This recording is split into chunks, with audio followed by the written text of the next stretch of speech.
Mr. Speaker, congratulations on your role in the Speaker's chair. And I'd like to note that I'll be sharing my time this evening with my neighbour and friend, the member from Surrey Centre. Mr. Speaker, this is my first speech in the House of Commons since 2019, and it's good to be back.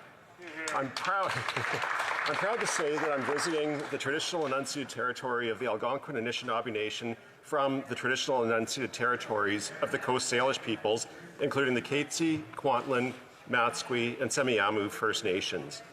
I'd like to begin by thanking the voters of Cloverdale, Langley City for returning me to Parliament. I must thank all the volunteers who helped me over many months. I would not be sitting here if it were not for you. I'd also like to thank my wife, Elaine, and children Kai, Hattie, and Keilani for always supporting me. I'm pleased that you, Mr. Speaker, granted this emergency debate. Thank you to so many of the BC members of Parliament for being here and being part of this important discussion, but also from colleagues from around the country. I want to also offer my support to the members who are most affected by this most recent tragedy in British Columbia, the areas of Abbotsford, Mission, Matsqui, Fraser Canyon, and Nicola, Central Okanagan, Nicola, and Similkameen. I know that it's been particularly devastating to communities, and anything I can do from this side of the aisle, I'm here to offer that support to you. The devastating flooding in BC last week was heartbreaking to watch and continues to weigh on my mind as this Parliament begins. This is especially true for the 4 individuals who lost their lives, 2 of whom were parents of a toddler who were on their way home to sea, and those still missing. Considering how to avoid loss of life in the future should be the first priority as we rebuild. Henry Braun, Mayor of Abbotsford, one of the worst hit areas, estimated the damage caused to his city is at least $1 billion. $1 billion is the cost to just one city in this region. The most recent estimate for the total damage in BC is over $8 billion. The economic impact on our infrastructure, to farmers, including half of BC's dairy farmers, businesses, and to personal property is distressing. The scale alone should be cause for concern regarding our economic future. We need systems to mitigate economic disruptions during extreme weather. The loss of animal life must be considered as well. Thousands of animals and tens of thousands of poultry drowned from the flooding and died from being stuck in transports with no access to farms or feed. For farmers, this is costly and to our domestic food security disruptive, but also a sad state of animal welfare. Farmers and farm animals need emergency procedures for protecting animal welfare during these events.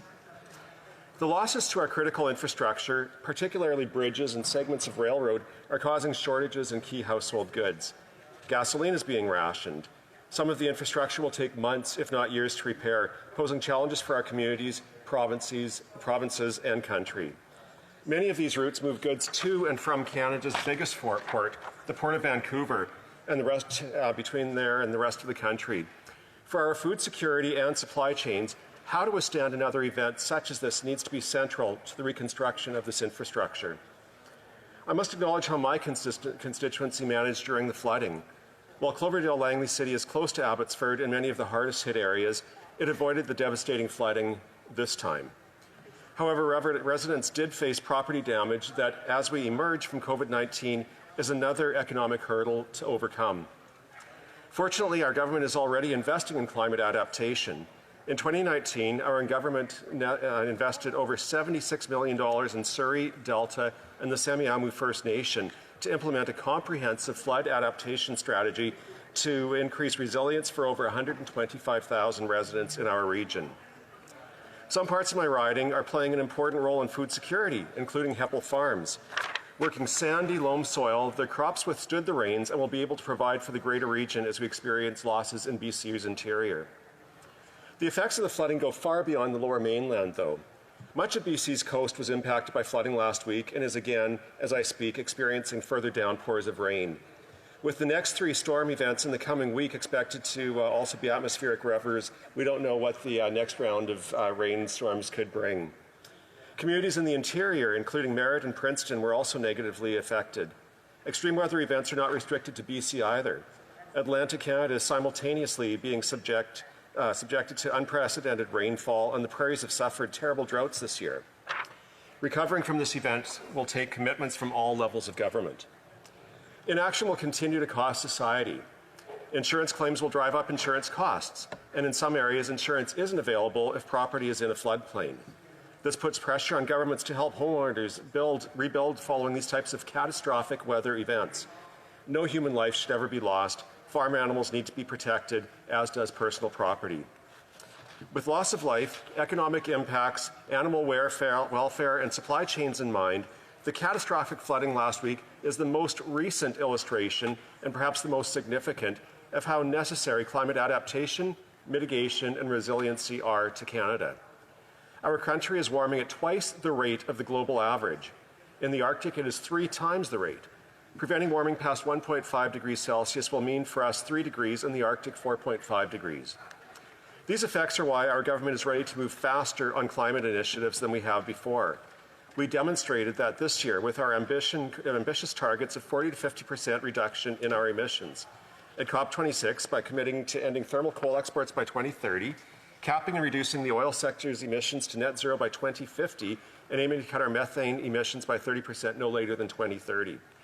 Without these actions, the $8 billion cost of a single extreme weather event will be more frequent and more costly. $8 billion is about 3% of my province's economy. It is simply not sustainable to be unprepared for extreme weather and climate change. Our government is addressing this directly by including Canada's first ever national adaptation strategy in the speech from the throne. Reconstruction of infrastructure will need to include funding to ensure that future infrastructure can withstand extreme weather events like the one we've recently experienced in British Columbia, and likely stronger.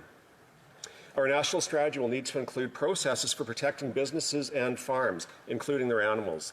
It will need to support stronger implementation of warning systems to avoid loss of life.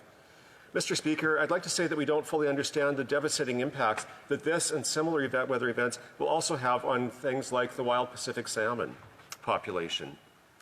Mr. Speaker, the floods last week were devastating, indeed catastrophic.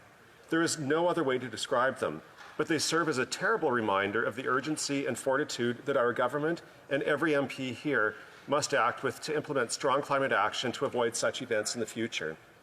Our government has committed to assisting British Columbians with recovering and with preparing for extreme future weather events. But the work is not yet done. Let's work together to ensure all Canadians are protected from future weather events like the one we're seeing right now in British Columbia. Thank you, Mr. Speaker.